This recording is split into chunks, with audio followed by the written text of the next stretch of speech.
Ciao, sono René Zanella, Digital Marketer Freelance, e in questo video voglio raccontarvi come tra il 2020 e il 2021, nel pieno della pandemia, sono diventato al 100% un nomade digitale. Ma partiamo dall'inizio. Sono nato il 26 maggio del 1996 a Bassano del Grappa, da una famiglia normalissima, in una situazione, in un contesto lavorativo normale. La mia mamma e mio papà non ci hanno mai fatto mancare nulla, a me e ai miei due fratelli più piccoli, e tra le varie cose ci hanno portato anche in Sardegna e Sicilia e a fare una crociera sul Mediterraneo, che è stata la mia prima esperienza internazionale. Ah, comunque sì, se lo stavate chiedendo, da piccolo avevo i capelli. E comunque la mia avventura nel mondo dei freelance, dell'imprenditoria, è partita quando ero piccolissimo, perché ai pranzi di famiglia, ed ho la fortuna che soprattutto da parte di mamma la famiglia è super numerosa, sequestravo, rubavo gli stuzzicadenti e poi a fine pranzo, a fine cena, li rivendevo ai parenti. Quindi questa è stata la mia prima avventura imprenditoriale, e tra l'altro zii prima o poi dovrò portarvi fuori tutti a cena per tutte le monetine che mi avete dato per anni. Dopo di quelle in realtà mi sono spostato agli Scooby-Doo, che non so se ve li ricordate, sono questi braccialettini, questi portachiavi che si facevano con dei filetti di plastica, li creavo e poi li rivendevo sempre ai parenti, amici di famiglia, eccetera. Tra l'altro con mamma che acquistava la materia prima, quindi a costo zero, poi io li rivendevo. Inizialmente era nata così e poi addirittura mi ero evoluto, avevo creato un piccolo business e facevo sì che altri miei compagni di classe li facessero, li pagavo e poi li rivendevo a un prezzo maggiorato. Piccoli imprenditori crescono. Poi da sempre dicevo che volevo lavorare nel mondo del marketing, infatti dai 14 anni ho iniziato a lavorare nel mondo degli eventi come PR. A 15 anni poi ho iniziato a fare l'arbitro di calcio, una esperienza fighissima che consiglio a tutti i ragazzi un po' più timidi, che mi ha dato tantissimo e mi ha fatto crescere soprattutto dal punto di vista umano. Lì ho conosciuto delle persone fantastiche che ricordo tuttora e porto sempre nel cuore, che mi hanno appunto aiutato in questo percorso, e poi il fatto che a 17 anni sono riuscito ad arrivare ad arbitrare i grandi, gli adulti, mi ha fatto sì di imparare a comportarmi con le persone un po' più mature e più anziane di me, visto che arbitravo persone che potevano essere tranquillamente mio padre, e far sì di prendere decisioni in 0,2 secondi, e anche, che è la parte più difficile di un arbitro, far sì di convincere le altre persone che la tua decisione, quella che hai appena preso, è giusta, anche se magari è a loro sfavore. Grazie ai primi soldini che raccoglievo tra eventi ed arbitro ho fatto i miei primi viaggi. Sono stato a Barcellona in gita di quinta superiore, sono stato a Corfù, sono stato a Londra, e dopo le scuole superiori è arrivata l'università. Mi sono iscritto prima inizialmente a economia aziendale a Venezia, dopo 6-8 mesi mi sono ritirato, sono partito per la California, dove sono stato 33 giorni, e questo è stato il mio primo viaggio importante di lunga durata e distante da casa, dove sono stato ospite da mia zia Angie, famosissima, che in quel periodo della mia vita è stata fondamentale per me, perché tra l'altro lei aveva studiato comunicazione prima, aveva lavorato come giornalista, quindi aveva delle esperienze su quel settore, e io ero molto confuso, non sapevo cosa fare della mia vita, e lei, tramite i suoi consigli, tramite persone che mi ha presentato, ho capito finalmente quella che era la mia strada. Oltre al fatto che la California a 19 anni mi ha aperto la mente in maniera clamorosa, perché mi ha fatto vedere il mondo da un punto di vista diverso, motivo per cui io consiglio sempre: fatevi un'esperienza prima possibile in una città importante d'Europa, perché serve a eliminare tutte le barriere che siamo abituati ad avere, soprattutto per chi vive nei piccoli paesini, barriere che possono essere razziste, che possono essere di lavoro, che possono essere di vita, qualsiasi. E poi nel frattempo continuavano gli eventi. Da PR che ero partito sono diventato responsabile di eventi e poi direttore artistico di una delle discoteche più importanti della mia città. In tutto ciò, in tutto questo mio percorso degli eventi, al mio fianco c'è sempre stato Andrea, che è il mio migliore amico, che avete visto anche in altri video, vedete spesso su Instagram, e con lui abbiamo iniziato a fare le prime cose insieme, è diventato tra virgolette il mio primo socio ufficiale. Ho aperto partita IVA poi quando avevo 21 anni, e quel mondo, che è un mondo abbastanza infame, se vogliamo, il mondo della notte, in realtà mi è servito tantissimo, perché mi ha fatto imparare a chiudere accordi commerciali, a gestire gruppi di persone, ed è qua che volevo arrivare, iniziare a mettere le mani sui social, sul marketing, perché avevo percepito, in realtà era un trend che già funzionava nelle grandi città, di utilizzare i social non solo per cazzeggio come facevamo tutti fino ad allora, ma per promuovere quelle che erano le discoteche che gestivamo o i nostri eventi. Torno all'ombra perché mi sto cucinando, e poi continuo la storia, perché durante gli eventi, durante l'università, sono entrato a lavorare per Red Bull, azienda famosissima, quella delle bibite, dove mi occupavo facevo lo student brand manager, che è quella figura che all'interno dell'università si occupa di tutto quello che riguarda gli eventi, le associazioni, il mondo universitario, e io lo facevo a Padova, dove stavo studiando. Anche quella altra esperienza clamorosa, fighissima, dove ho conosciuto un sacco di persone di esperienza pazzesca, come Guglie, Criff, Fede, Joe, e un sacco di persone da tutta Italia. Ho imparato un po' la guerriglia marketing, un po' di sales, ed è stata appunto un'esperienza fighissima. Tra l'altro Red Bull cerca sempre sempre figure universitarie, quindi se siete interessati la trovate sempre nel sito. E continuavano gli eventi e l'apice della mia carriera è stato il Mia Music Days, un festival che ho organizzato con Andrea appunto e Jacopo, un altro ragazzo, nella mia città, dove ho organizzato un festival di 3-4 giorni con ospiti, tra l'altro anche i Finlay, ed è stata la mia prima vera esperienza imprenditoriale importante, poiché è stato un investimento impegnativo soprattutto per l'età che avevamo, perché avevamo 22-23 anni. Il festival poi è andato male perché ha piovuto 3 giorni su 4, quindi ci abbiamo pure rimesso, e questo mi ha fatto capire intanto l'importanza dei soldi, come si fa presto a guadagnarli, si fa presto a bruciarli, anzi si fa fatica a guadagnarli, si fa prestissimo a bruciarli, e anche il fatto che bisogna considerare tutte le possibili ipotesi, tutti i rischi che può avere qualsiasi sia il nostro investimento, qualsiasi sia la nostra attività, considerati i rischi. E nel frattempo continuo a seguire i social per gli eventi, continuo a seguire i social per le discoteche che gestivo, appunto anche il festival è stata una grossa campagna marketing, perché abbiamo fatto video, abbiamo fatto social, abbiamo fatto ADV, abbiamo fatto pubblicità offline, cartelloni pubblicitari, televisioni, giornali, quindi è stata un'esperienza super anche quella enorme. E con i soldi che continuavo a guadagnare tra eventi e l'arbitro che lo portavo ancora avanti, perché ho smesso a dicembre 2000 e qualcosa, 17, 18, non mi ricordo, 4-5 anni fa, continuavo a viaggiare, sempre poche cose, però ho fatto una grande esperienza in California con Andrea, a California più Las Vegas, poi Berlino, Madrid, Malta, Valencia, New York, tra le più importanti.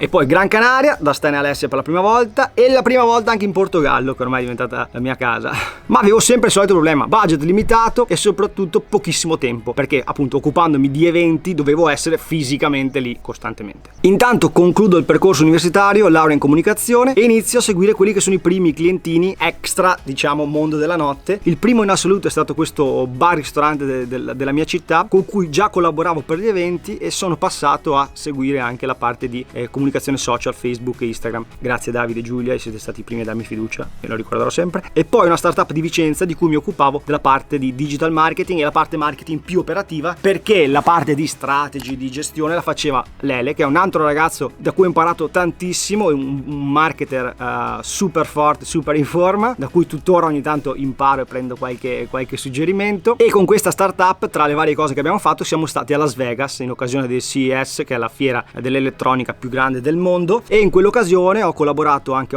più che collaborato, sono riuscito a chiudere 2 video importanti con 2 youtuber tra i più famosi in Italia, quindi è stata la mia prima, diciamo, attività di influencer marketing, se vogliamo. E poi sbam! Arriva la pandemia, blocca gli eventi, la startup sta per fallire perché gli hanno bloccato i finanziamenti, il cliente che avevo che era un bar ristorante, niente, perché non si può fare niente, panico, tragedia, cazzo faccio della mia vita, non c'erano più gli eventi, non c'è più niente, zero. Da 1000, zero. La pandemia ci costringe a lavorare da casa, non ci si può muovere, non si può fare niente. Però la pandemia ha fatto anche capire alle aziende l'importanza di essere presenti online, cosa che fino a prima avevano sempre sottovalutato. E allora, dopo 1-2 mesi di tragedia, dove praticamente fatturavo zero, panico, arrivano i primi clientini, quindi il bar ristorante dice ok, provo a fare l'asporto. Subentra un'altra azienda storica del mio territorio che dice forse è l'ora di essere presente anche online e dare una visione un po' più grande della mia azienda online sul digital. E chiudo appunto questi 2 nuovi clienti grazie ad amicizie che avevo sviluppato, amicizie storiche che avevo sviluppato negli anni, tra l'altro nel mondo degli eventi. E quindi inizio a lavorare a casa da solo, sempre nella mia scrivania, e scopro che poi tanto male non è lavorare da solo, gestirsi gli orari, poter lavorare da remoto. E scopro appunto, mentre ero lì, come tutti penso ad aprile, maggio, in pandemia, nulla da fare, a guardare YouTube, scopro l'esistenza di questi nomadi digitali. E chi sono questi nomadi digitali? Sono delle persone che si spostano e possono lavorare di qua e di là. E ho detto, e ho pensato, ma se lo sto facendo io adesso che lavoro a casa, perché non mi metto un po' più focus e provo, invece di lavorare a casa sulla mia scrivania, sempre nella stessa stanza, sempre con la stessa visuale, a spostarmi, fare cose, girare il mondo mentre continuo a fare questo? Nel frattempo inizio a pianificare l'idea copiata da uno YouTube di fare 12 mesi in 12 città, però la pandemia ovviamente non ce lo permetteva. E allora vaffanculo, durante l'estate comunque avevo preso dei clienti nuovi, la cosa stava crescendo, iniziavo ad essere finalmente stabile economicamente e pensavo di poter lavorare da remoto. E quindi via con le prime esperienze. Prima esperienza in assoluto Tallinn ed Helsinki con GHPH, 10 giorni, che non sia mai troppo tempo che non riesco a gestire gestirlo. Esperienza superata, lavoravo da remoto, non avevo problemi, ho fatto delle call, la connessione funzionava, nessun tipo di problema. Torno da Tallinn, torno dall'Estonia e decido di andare a Gran Canaria a trovare Stan e Alessia, due miei super carissimi amici. Tra l'altro li ho intervistati in un video, ve lo lascio, non mi ricordo mai dove viene, su un angolo. E lì 15 giorni full immersion con Stan che lavora da remoto da 4-5 anni, quindi mi ha dato un sacco di input, mi ha supportato, mi ha spiegato come faceva, come gestiva i clienti, eccetera. E con Alessia quindi abbiamo iniziato a andare a bere le birrette post lavoro in spiaggia e anche lì bello bere la birretta in centro storico, bere la birretta in spiaggia non è tanto male, Quindi ho iniziato a apprezzare la libertà, il fatto di ok, lavoro, però quando finisco di lavorare sono in una location figa. E mentre sono lì baratto, perché nel vero senso della parola è stato un baratto, un alloggio per 30 giorni qui in Portogallo a Porto con Studio Hub City in cambio di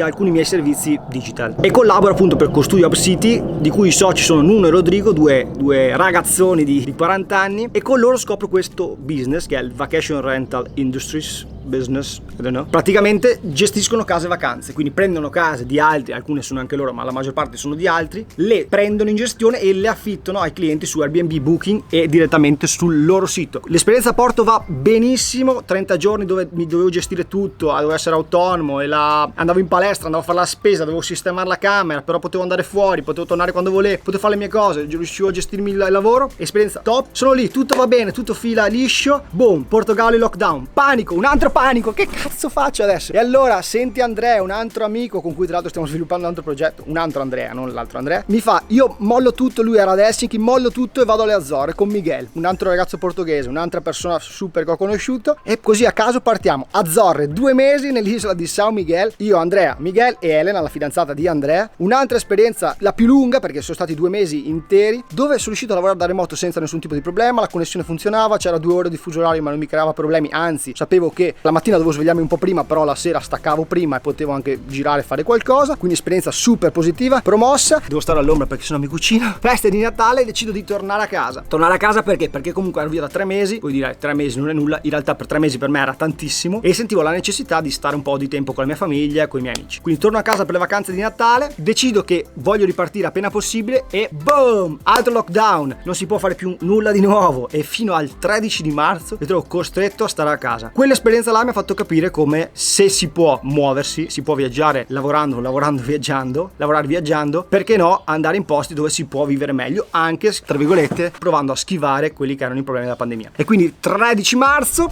con Rodrigo decidiamo di andare a Madeira, un'isola portoghese vicino alle Canarie, perché dopo averli conosciuti a Porto ad ottobre iniziava a bazzicare un'idea che era l'idea di Opstays, quindi creare una nuova società sul vacation rental, però unendo le forze di loro due, dei 2 soci portoghesi, alle mie Marchettaro e a quelle di Andrea che è un ingegnere gestionale, quindi per tutta la parte software di processi, cose noiose. E quindi a Madeira focus su Opstays, passavamo ore e ore a lavorare dentro casa, però anche lì finivi e c'era la spiaggia, finivi, potevi andare fuori a prendere il sole, quindi esperienza top. Da Madeira poi mi sono tra virgolette perso per strada perché tra una cosa e l'altra sono finito a Lisbona, sono finito poi a Fuerteventura con Dome e Serena che saluto. A Lisbona ho conosciuto Sara, Enzo, Adia ed Elle che è la cugina di Andrea, la fidanzata di Rodrigo, anche lì persone fantastiche con cui tuttora sto passando del tempo qui a Vila Moura nel sud del Portogallo, e continuavamo con Rodrigo a lavorare ad essere full su Opstays. Io continuavo a portare avanti tutta la mia parte di clienti, quindi la maggior parte comunque del mio tempo era tuttora per la parte di gestione dei miei clienti, però nel tempo libero, la sera, quelle 2 ore durante il giorno, ci stiamo focalizzando su Opstays, su questo nuovo progetto. Un progetto che a me piace tantissimo perché in primis è un progetto che alla lunga mi permetterà sempre di lavorare da remoto e gestire le mie attività, le mie task da ovunque io sia. Infatti per Opstays la parte che sto facendo è la parte marketing digital che faccio anche per i clienti, questa volta lo sto facendo per un progetto mio. Tra l'altro me la sono dimenticata, ho fatto una parentesi anche a Sofia a trovare il mio amico El Medi, sono tornato a casa 10 giorni, poi sono ripartito appunto perché sono qui a Vila Moura nel sud del Portogallo e basta.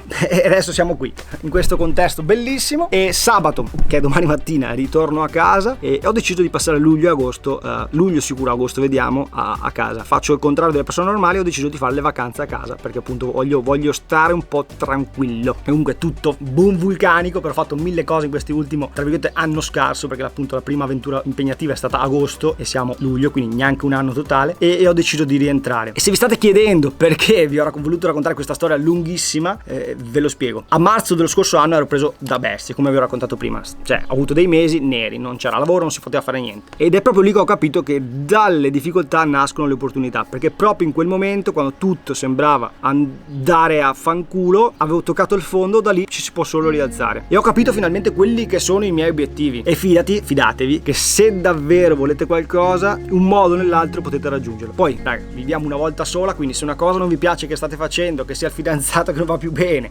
che sia il lavoro che non vi piace, che sia la città in cui viviate non vi piace, cambiate, non succede nulla. Di certo il percorso che ho intrapreso io non è facile, comunque ci sono dei sacrifici da fare. Molte volte, ok, se sono in posti di mare, ma il mare non lo vedo per 3-4 giorni una settimana perché sono focus sul lavoro. E quindi per alcuni versi grazie Covid, perché mi hai fatto perdere tutto per poi farmi ripartire praticamente quasi da zero. Io alla fine arrivo da una famiglia normale, da un contesto normale, da una situazione normale, non sono né ricco né povero, normale. Quindi secondo me, se una cosa davvero la volete, fate di tutto, fissatevi i vostri obiettivi e fate in modo di raggiungerlo, perché raga, la vita è una, va vissuta al 100%. E poi volete arrivare a 60 anni con rimorsi o rimpianti? Assolutamente no. E quindi sì, la vita è una e io raga ho deciso di viverla al 100%. Ci vediamo al prossimo video, ciao!